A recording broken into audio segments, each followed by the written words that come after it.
Cameo Radio.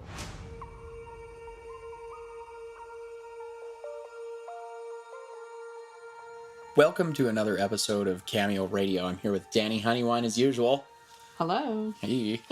And we are doing an episode on conflict resolution because it's really become a fascinating issue. There's a lot of different people who seem unable to resolve their conflicts and who doesn't have conflict, right? So there's all kinds of different types of conflicts that we're going to look at. There's internal conflicts, social conflicts. Some of these things can turn into legal conflicts. We have an entire court system based on adversary. Yeah. It's an adversary system. Yes. And so conflicts become deeply ingrained in our society, in our cultures, in our social structures, in families. And then right up into our legal structures. Oh, it's just a phenomenal thing. So if we can start to resolve some of these conflicts in ourselves, in the short term and in the long term, right? This is fascinating stuff. So what can conflicts lead to, right? Like how far can those go? That's going to be some interesting stuff. And one of the really interesting parts of that is how do we detect subtle conflicts before they get out of control? You know, that little spark that turns into a raging firestorm. Exactly. Yeah. You know? And those things can be internal. They can start off, maybe we're not dealing with something in ourselves. So how do we detect those subtle conflicts? Issues that go unnoticed, issues that go unaddressed. I mean, this is what we'd been talking about on previous episodes. Oh, it's everywhere. You sweep some sock fog under the rug, and the next thing you know, you've got an elephant under there. You got an elephant. Like, where did this elephant come from? Exactly. Well, it's unresolved sock fog. Unaddressed issues, unresolved, little things that boiled over. Yeah. And then it turns into something societal too, like the totalitarian tiptoe. Yeah. Right? Because it just creeps along. It's like putting the frog in water and slowly bringing it to a boil versus throwing the frog in. And he jumps right out. Right? Yeah. So people slowly just acclimatize to an unhealthy level of conflict sometimes. And it's hard to detect what that is. That's why it's good to have another individual involved, like a mediator. So we'll get into that a little bit. And those bloody suppressed issues. Sometimes that stuff can boil out and people don't even know why. That's a fascinating one. So we're going to look at some conflict resolution strategies and the benefits. Because there's nothing but benefits. Absolutely. So let's start with maybe a little bit of life experience. There's I grew up, my mother did cognitive behavioral therapy, and she worked with violent offenders. She did rehabilitation in the penitentiaries. So I got to listen to some fascinating stories growing up and learned about how these people resolved their conflict that was internal. Maybe it was stuff that went on in their childhood, and it led to very destructive patterns throughout their lives that led them to maximum security, William Head Penitentiary incarceration. So that's it going too far. And then, Danny, you worked in the tree planting business. Yeah, I've got to witness like the opposite side of the coin, where people autosyncratically are now, engaging in completely internal, within the organization. I mean, conflict resolution processes. Right. It's just completely self-regulated. If you can't come to the table, you can't actually make it into or stay in the organization. It's self-eliminating. It's self-eliminating, yeah. And I think you mentioned earlier that somebody came to you about a conflict that somebody had with you at one point. You didn't even know. Oh, this is just very common for me. It happens all the time. As a person, and kind of like in the way that I am in my existence and who I am. And I'm always trying to get better. But inevitably, somebody will be in conflict with me just because of who I am. Right. Or because of who they are. Yeah, because of, and it took me a while to get over my own self and to just accept, like, okay, this is who I am, and I do cause conflict, and so I have to be extra willing and extra available to resolve those conflicts when they come up. Right. And because it was quite surprising for me, like that it was constantly, I'm like, why am I always I'm not doing anything. No, it's just being yourself. Part of who I am. Yeah. And I've just learned to accept that. Well, and that could be an unintentional conflict. It could be an ego clash. Yeah. There's that whole social dominance hierarchy thing. Maybe people vie for power. Maybe some of it's subconscious. It's hard to say. It's hard to say. Yeah. And like maybe you're not really doing anything wrong, but maybe you are. So really, we try to figure that out. And it doesn't really matter as long as the conflict gets resolved. Yeah, that's because then there really isn't anything. We all carry on. We continue working together. Exactly, and that's really what it's about, right? Why resolve conflict? It's not just so we can work together. No, I think there are certainly instances where people go around. They are intentionally causing conflict. Some people like drama, and sometimes some mediums cause us to get pulled into things that are going to cause conflict. Like Facebook is a great example. Oh, it's designed to create conflict because people are addicted to the drama. Yeah. They get off on it. Yeah. And to consciously be able to pull away from that's very difficult for some people. When I was growing up, I watched, not all of my grandparents, I had quite a few grandparents growing up, but some of them really loved to watch The Young and the Restless. And it was just a soap opera. And they loved it. Yeah. And I'm like, people really like that? It's just bizarre levels of conflict, all kinds of social dramas. And those are like intentional dramas because they're stimulating. Yes. Some people like a bit of that. And maybe to a certain degree it's healthy. Right? Yep. So there's the process of overcoming these conflicts. Like you said, there's the self-eliminating systems, right? And people have to figure that out, right? Can you deal with it? Completely informally. Should we even be trying to deal with it? Some conflicts are very hard to deal with. Yeah. Like, can you and I come together and be able to see it? Whatever it is. Can be anything. Can we come, just the two of us, and see it so that it can... So we can acknowledge the conflict. Yeah, so that it can vaporize and we can get past it. Or can we not? And we actually need to take it to the next level. Right. And part of that is like, maybe getting over ourselves a little bit so that we can listen to somebody's grievances, even if we really just want to roll our eyes and say, this is silly. But that's not helpful. That is what, demeaning, perhaps? Belittling, what's the right word? Like, you don't care about somebody's issue. It just is, that's not good. I'm trying to think of the word for it. Dismissive. Yes. It's dismissive of somebody's grievance. So we have to be able to listen to those grievances. We need meaningful reconciliation, which is what? Apologies. And agreements. Yeah, agreements. Yeah. Sometimes it's good to agree to disagree, and sometimes it's not. Yeah. Oh, sometimes we really have to listen to those grievances. Man, like listening to somebody, like they might just know something that you don't, that you really should know. Let's take That's a tough one. A really great example of this agree to disagree thing. It's okay to agree to disagree when you can both agree on it. That's right. Like, we are not going to see the same point here, and we're both agreeing that we are going to let it. Yeah, we're both looking at the same tree from a different perspective. We both see something different. We both agree. We both agree. We're not going to agree. That's agree to disagree. Yeah. Now, when it's not okay to agree to disagree, because I think this is kind of a perplexing That's a fascinating notion, one. is when I like that. One of us says, no, I can't agree to disagree on this. This is just the most foundational, thing to me. And then the other person, if you can't agree to disagree, probably time to bring in a third perspective. That can be, sometimes that's, maybe we need to shed a bit of light. Maybe we need more data. Yeah. Yeah, sometimes there's something in here that is causing us to not be able to take the next step. And somebody might even be coming to the table of resolution with an issue, but they're not willing to agree to disagree. And it might seem like they have an intractable position. Right. Or they've created even an intractable issue. But what is that? It's trying to come out. Maybe it's one of those subtle issues. Maybe it's even something else. Fascinating stuff. I mean, hey, how far could we get into Jordan Peterson? If you're listening, help us out on this. Yeah. So really the best apologies though, like working through these things, sometimes if we can't agree on something, it can cause a clash, and we can fix that by adopting a little bit of a change of behavior. Maybe don't bring up a certain topic, right?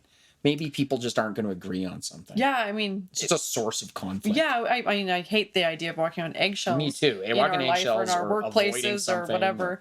I think realistically, it's those agreements and the changes in the behavior that are the most kind of fundamental aspect to conflict resolution. Because if we just fall back in and keep repeating, well, then we haven't actually resolved anything. Well, and we're going to bring this back to personal experience a little bit. Now, if I care enough about somebody, I'm going to try to adopt a mannerism, maybe a little bit of a bedside manner. Maybe I'm going to just not broach something that they can't handle. Maybe you got to give it time. If I really care about the person, I'm going to do that. I'm going to change my behavior a little bit. If I really don't care about somebody, what good is that doing? Right. That's just probably going to cause more conflict, because now what? We're going to press their buttons. Going to try to get a rise out of them, going to gaslight them. Like, that's just destructive behavior. And I see people do that sometimes. Right. But it's, that's a really tough one. Yeah. So if you care, you're going to do something. You're going to change. And what's the only thing you can control, right? It's your own behavior. Your own behavior. Yeah. So that's a really interesting thing, right? I go through that in my own life, right? What can I do? Maybe it's my tone. I don't know. Yeah. Sometimes I don't know. Yeah. And you say, what is it? Yeah, what did I do? Yeah, like you mentioned a conflict, somebody had conflict with you, and it's just because of who you are. And like, maybe you really weren't doing anything. Maybe it was perceptual. It's very hard to say. I still have to get to the bottom of it if I want to have it resolved. Yeah. Well, and usually there's something to learn in there. We did that episode on traps, attacks, and time mobs. We talked about going down the rabbit holes, and really you want to get down in there and bring something back. To learn. Yeah, and sometimes that can spare you a whole lot of grief down the line. Yeah, and heck, sometimes you look down and you go, I actually can't go down there. Right? Yeah, and that's really dealing with uncomfortable things. Right. I think that's why people avoid stuff sometimes. Yeah. They let conflict go on and perpetuate itself because they just don't want to deal with conflict, but it causes internal problems. They don't know what to say to their partner. They don't know how to approach their boss. They don't know how to approach their parent or their neighbor because it feels difficult. It's uncomfortable. Yeah. And it's like, just do the hard thing and it gets a whole lot easier real quick. Yeah. Especially when you're not going into it to cause a problem. You're going into it to address something that's, eating you up a little bit. Yeah. Yeah. And how long can you live with that? Yeah. Those are little issues that I think anybody could point out in their own life. Yeah. And there's challenges in that. The resolution process through there's informal processes for those internal issues. Yeah. There's internal process. And then there's like an informal process with somebody else. Yeah, the social mechanisms. Just you and I, or two people just working it out. Right? Or a group. Or a group, yeah. Well, you were talking about that kind of autosyncratic system where a group is able to do it. And sometimes that's difficult. But typically conflict will arise between less than a group size people. It'll be 1, 2, 3. Exactly. It's a small group. By group, I do mean pretty small. Like usually you get like a drama triangle or something. Yeah, and then when it starts to become a bigger and larger group, then things become political, and that's when we see these larger social movements, mob mentality, coming and arising to the surface because nothing's changing in the systemic problem. That was one of the things that I learned. Like I was saying earlier, my mom worked in that cognitive behavioral therapy thing, and she talked about this triangle, this 3-person thing, and so it's a victim, victimizer, and rescuer. Right. And they change roles. Yeah. So one person one day can be the rescuer, the next day they can be the victimizer. Right. Or they can become the victim. Right. And it's just this funny little drama triangle. And typically you're not one of these people's not actually rescuing the other one. It's perceptual. And the other person's not actually the victimizer or the victim. It's just a funny little psychological loop. Yeah. And so to reframe that, in order to pull into an autosyncratic system, right. in order self-correcting systems, because that will just go on forever. Oh, it can. It's a little propeller of drama. It's there's a hero, there's a victim, and there's a villain. That's the same triangle that you just described. But you can shift how you look at it, that triangle, and if you can see that, what is it? It's the hero saves the victim. from the villain. But the villain is a challenger. Yeah. So the villain isn't. They're the antagonist. They're just challenging the victim, but the victim's not a victim. They're the student, right? And then the hero is a mentor. Right. They're not the rescuer. Now they're a rescuer. mentor. They're a mentor, right. And then the victim is a student. Now they're learning. They're learning, and the villain is actually just a challenger. It's just somebody who's just challenging you to grow. They become a catalyst. Exactly. And then that shift in the triangle, like in the perception of the situation, the shift in the mindset of the situation makes it easier to come to the table to deal with these situations. Right. Yeah. There's so many different ways to break that down. And I like that way of looking at it, because that's kind of like, I'm a big fan of the hero's journey. And if we want to turn it into a story, that's the way to do it. That's a story. Absolutely. Yeah. Because otherwise it's like psychological it's just a loop. Yeah. And you're just going around. And that's how it shifts, right? Because it always shifts and those roles change. Yeah. Right. So that's a really fascinating one. And so then, getting to those tables of resolution, recognizing those loops, right? Bringing it to the light of mind and dissolving it, like you said earlier. Those are really, really fascinating tools.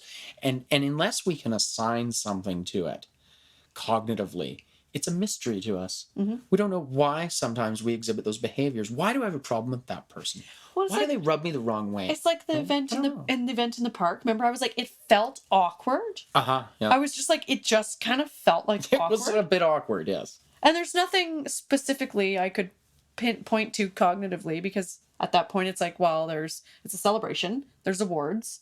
There's hot dogs by donation and fundraising and blah, blah, blah, blah, all this good stuff. And this is, we're referencing the elephant in the park. The elephant in the park episode that we released. Queen's Jubilee. Queen's Jubilee. Yeah. And there's hugs giving around, and I had really great conversations with people, but there was something awkward. And it's because there's unresolved conflict. Yeah. Like at individual levels, tiny little bit at individual levels, but mostly at like this kind of bigger community. The microcosm, macrocosm. Community level. And it made it awkward. Like, it's just like a gut thing. Like my gut's like, ooh, it's like kind of awkward here. It was a fascinating thing to see, wasn't it? Yeah. And it's interesting how it all ties in. But then to bring it to the light of mind, right? We kind of looked at it and we're like, well, there's this colonial elephant. The slug, if you will, in the room that's just there. And some of our friends were literally not there, who wanted to be there, but they're like, I can't, because it's too much conflict for me. What happened to some of them? Yeah. And it's,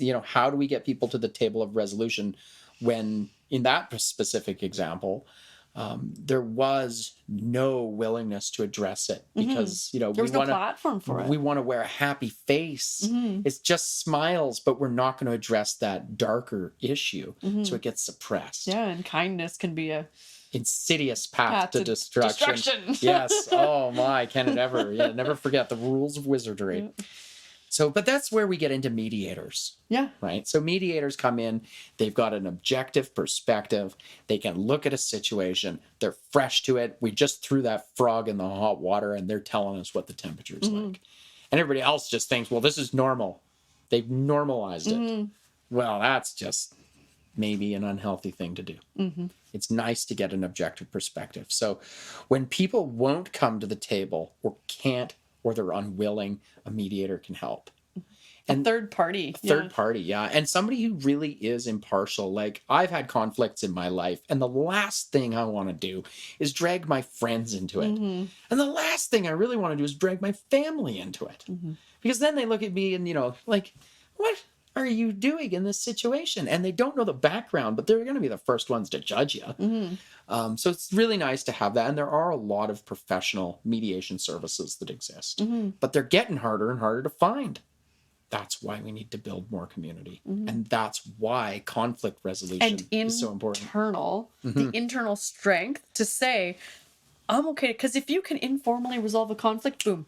You're good. Boom. And you just constantly if you can constantly internally be ready, I am ready to, prepare, meet the world where I'm at and where they're at. Yeah. And that's like you said, it's the hero and the victim and the villain. And it's that little triangle, that propeller system. And if you can transform the victim into the student, and you can transform the villain into the challenger, and you can transform the hero of the story into the mentor, or the ally, or the friend, yeah. Yes. And in the end of it, everybody's learned something, and it's dissolved and really alchemized that polarity, and it's brought it back down into a more harmonious state. And that's the trick. Now, if everybody could do that, there'd be a lot less conflict in the world. There'd be way less major polarization. It wouldn't be this, great big huge issue if we could do it inside of ourselves. It wouldn't be a big huge catastrophic global political problem. Microcosmic, I think macrocosmic. There's a little nuance in the word polarization that we might want to just dive into a tiny little bit, because it's actually good to be polarized. You need some, because you want to be able to hold two contradictory perspectives in your mind at the same time. So you want to be able to be polarized, but then to alchemize it so that it can, the waveform can collapse and it can become something of meaning. Well, then you get to the next level. But if a person is stuck in if they can only hold one viewpoint, it's an intractable thing. It's intractable, and there's no movement there. Recalcitrant issues. So you actually do need the polarization in the individual is actually good, because you can hold two viewpoints and say, well, this, that, and the other, and to this end, it's something else. Altogether. Yeah. And then it's so if you can alchemize it, take care of some of that polarity, you're still going to find more. Oh, it's always chop wood, carry water. You don't just do that once in life and you're good forever. Cakewalk. No, they're going to be a problem again tomorrow, right? That's a really hard lesson in life. It's a tough one. It's like, man, I thought I did this. Oh, wow. So that's good. So mediators can be really helpful in that process. Mentors, also mediator, mentor, right? Like the teacher. So, and then if we don't learn these lessons, we've talked about this before, you can end up getting a harder lesson, right? So how far can an unresolved conflict go, right? And we talk about this, social issues, personal issues. There can be legal problems, and there can be collateral damage. Oh, yeah. Your family gets involved, or your friends get involved, or your employer, or God only knows. Yeah. Or somebody else is having a conflict and you have to listen to this thing all the time. Yeah, I mean, it turns into war. It can. It can turn into resentments. Yeah, and war and literally flat out war. And then literally flat out we have to go to arms because there's the conflict is so unresolved and it's just not resolving that we are literally having to go to arms. And it might not even be your conflict. Say your neighbors next door keep fighting, and there you are, all bent out of shape, banging on the wall, telling them to shut up. It's just that's collateral damage. It's collateral damage. Yeah. It can, and the worst thing is when it hits children. Yeah. And that's not a lesson. And have we not already had enough war through the 20th century? Are we learning from history? Can we just start figuring this out already? Because we don't need any more of that. Right. And that's the actual cost of conflict. Yeah. When it escalates. Yep. Yeah. And we don't need bigger guns and bigger gates and more locks and all this. We need bigger hearts.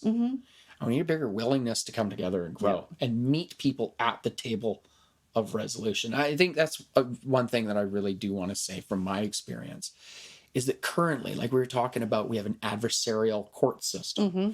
And there's a lot of these things that there's no heart in there. There's no heart in there at all. It's literally based on conflict. And whoever gets the cutting edge in that conflict is the one that's going to win. And it's like, whoa, we're not here to solve a problem.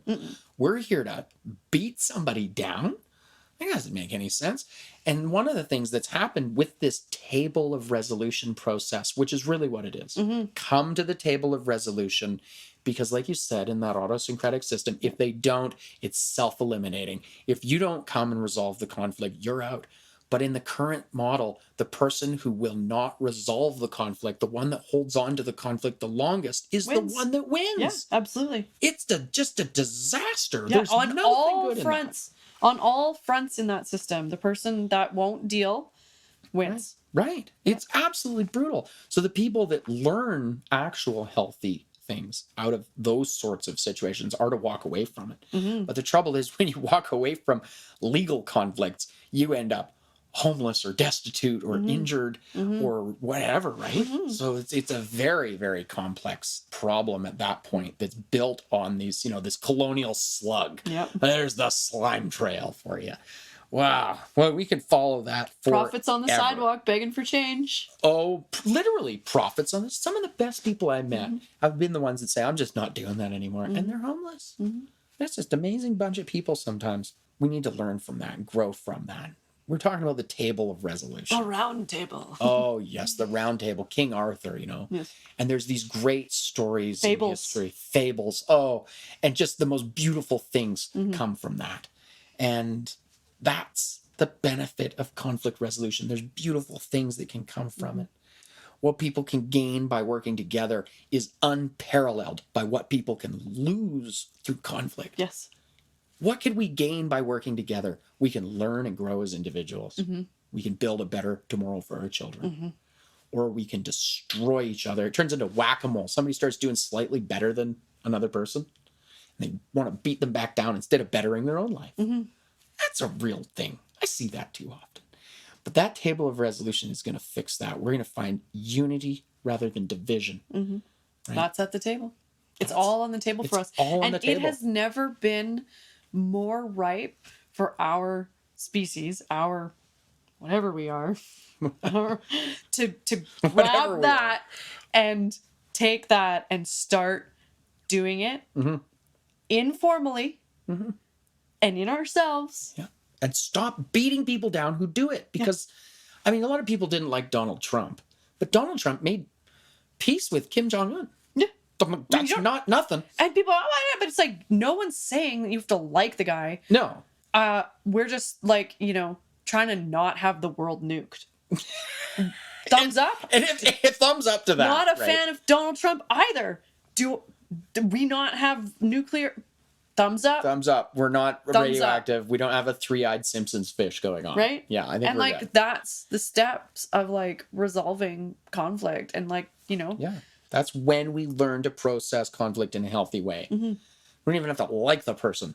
Yeah. We just have to find some kind of commonality. Yeah. Something that matters, And that's one thing that I constantly find that matters, our children. And our future. 7 generations. 7th generation, 100th generation. Bigger concepts like the earth. Right. Well, and that can even lead to conflicts too if people take it out of balance. Yeah. And that's a really important thing. What would the world look like with less conflict and more resolved conflict? And if we take care of those things and we nip it in the bud in ourselves and we're able to say, I'm not going to lash out because I've dealt with my frustrations. So then we can be Kim Jong-un and Donald Trump. Even though, there's parts of ourselves that we don't want to deal with as individuals. It can be difficult. It can be difficult. And it's a complex issue for everybody. But I think that the challenge is recognizing it. Some of the issues in ourselves are like a needle in a haystack. Oh, you just don't know. And you don't know what's there, and then you're poked. You're like, what is that? That's and poking me. Just tiny little needle, and then you gotta go look for it again. Yeah. And you might project it on another person and it's fascinating. That's why we need to bring it to the light of mind. And we need to be able to recognize it. We need stories that help us do that. Like you were saying earlier about the hero and the villain and the victim. But really it's the teacher and the student. And the challenger. And without challenge, what would we have to overcome? Life would be boring. We don't need drama. We need a healthy challenge. Drama? Oh. Give me a bit of drama class. Sure. Let's do some flash mob. That's fun. Sure. That's fun. Sure. Yeah, acting is fun, but drama is just going around in a circle. It's like you talked about with the soap opera. It's the same plot on repeat. For 789 episodes. When there's like a little bit of tension in there, and people like that tension. Music does that. Yeah. There's lots of examples of where this exists. That's why people watch scary movies. They love that tension. Well, look at the example of the 2 shows, the Survivor show. Oh, yeah. Where they're on the island and it's, every man for himself. Yeah, and they vote the strongest off. And it went up around the same time as that other show that was about going on an island and working together and how good could it be? Like, what could they achieve? Was it called The Island? The Island, I think. I'm not sure. Anyways, and they were around the same time, and which one made it in...